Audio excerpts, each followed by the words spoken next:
Agar Leapmotor kompaniyasini o'sha O'zbekistonga mashhur qilgan C11 modelini 2026 restyling versiyasini ko'rmoqchi bo'lsangiz, videoni o'tkazib yubormang. Bizda sotuvga Leapmotor C11 2026 restyling gibrid sotuvga kelgan.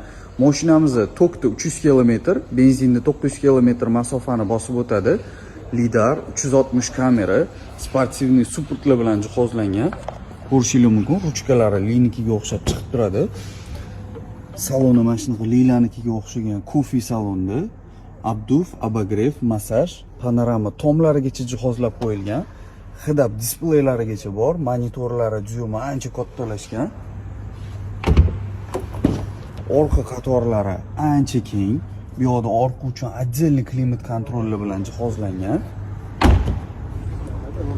Bagajlari elektroprivodlar bilan jihozlangan.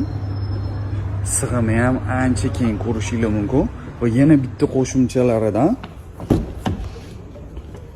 bu yoqda passajirga atamankalarigacha qo'shib qo'yishgan-ku.